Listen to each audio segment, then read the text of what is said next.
سعودی عرب کا ایک گاؤں لینا، جہاں پر حضرت سلیمان علیہ السلام کے لشکر کے لیے جنات کے کھودے ہوئے 300 کنویں بھی موجود ہیں۔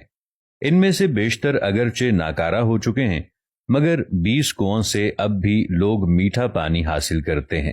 جنات نے یہ کنویں زمین کی بجائے سخت ترین چٹانوں کو توڑ کر بنائے تھے، جس پر اب بھی ماہرین حیران ہیں۔ ان عجائبات کو دیکھنے کے لیے دور دور سے سیاح اس علاقے کا رخ کرتے ہیں۔ العربیہ کی رپورٹ کے مطابق سعودی عرب کا یہ تاریخی گاؤں لینا مملکت کے شمالی شہر رفح سے 100 کلومیٹر کے فاصلے پر واقع ہے۔ یہ قدیم علاقہ اسٹریٹجک اہمیت کے ساتھ متعدد آثار قدیمہ کی وجہ سے ملک بھر میں شہرت رکھتا ہے۔ یہاں ایک قدیم قلعہ بھی ہے۔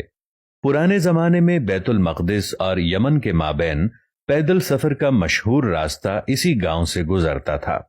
عدن سے عراق جانے والی مکہ زبیدہ کی بنائی ہوئی مشہور سڑک درب زبیدہ بھی یہاں سے ہو کر جاتی تھی۔ اب بھی سیر و تفریح کے شائقین بڑی تعداد میں اس علاقے کا رخ کرتے ہیں۔ سعودی محقق حمد الجاسر کا کہنا ہے کہ اس قدیم گاؤں میں حضرت سلیمان علیہ السلام کا لشکر بھی اترا تھا۔ سلیمان علیہ السلام جب اپنا لشکر لے کر یمن جا رہے تھے تو یہاں ٹھہرے تھے۔ اس بے آب و گیا علاقے میں لشکر کو پانی کی ضرورت پڑی تو حضرت سلیمان علیہ السلام نے جنات کو حکم دیا کہ وہ ہنگامی طور پر کنویں کھودیں، تو جنات نے چٹانوں پر مشتمل سخت ترین زمین میں 300 کنویں کھود دیے تھے۔ یہ انتہائی گہرے کنویں اب بھی اصلی حالت میں موجود ہیں، جنہیں زمین پر اب بھی اپنا وجود رکھنے والا معجزہ قرار دیا جاتا ہے۔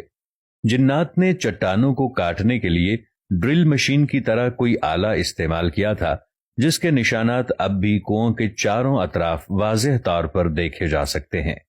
ماہرین اس پر تحقیق کر رہے ہیں کہ جنات نے آخر کس طرح ان سخت ترین چٹانوں کو 60 سے 80 میٹر گہرائی تک کاٹ دیا تھا، اور انہوں نے کون سے علاقے کی مدد سے ایسا کام کیا تھا۔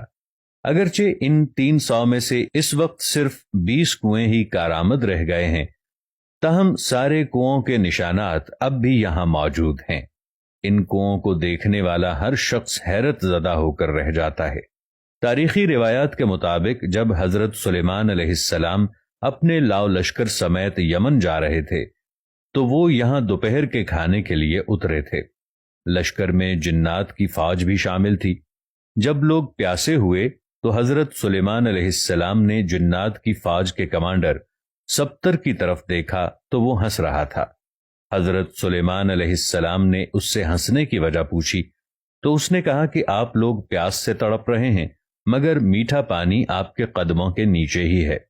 حضرت سلیمان علیہ السلام نے سبتر کو پانی نکالنے کا حکم دیا تو تھوڑی دیر میں اس نے اپنی فوج کی مدد سے 300 کنویں کھود دیے اور سیدنا سلیمان علیہ السلام کا پورا لشکر سیراب ہو گیا۔ معروف مورخ یاقوت حمودی کے دور تک یہ سارے کنویں میٹھے پانی سے لبالب بھرے ہوئے تھے۔ یاقوت حمودی نے اپنی کتاب معجم البلدان میں لکھا ہے کہ لینا عراق کے شہر واسطہ سے مکہ مکرمہ جاتے ہوئے 7ویں منزل پر آتا ہے۔ یہ علاقہ اپنے میٹھے پانی کے کنووں کی وجہ سے شہرت رکھتا ہے۔ ان کنووں کی وجہ سے یہ علاقہ بعد میں ایک تجارتی مرکز بن گیا، جہاں عراق اور عرب کے تاجر منڈیاں لگاتے۔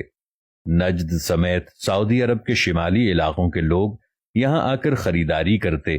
تاجر اپنا سامان تجارت یہیں اگلے سیزن تک محفوظ کیے پہاڑوں پر بنے بڑے بڑے گوداموں میں رکھتے، جنہیں سیابیت کہا جاتا تھا۔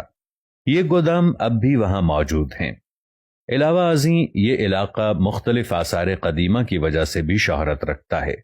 سعودی حکومت نے یہاں ایک شاہی قلعہ بھی تعمیر کرایا۔ 1354 ہجری میں تعمیر ہونے والے اس قلعے کو گارے، پتھروں اور لکڑیوں سے بنایا گیا ہے۔ واضح رہے کہ حضرت سلیمان علیہ السلام کو حق تعالی نے جنات پر بھی حکومت دی تھی۔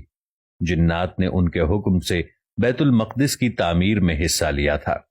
وہ دور دراز سے پتھر اور سمندر سے موتی نکال کر لاتے۔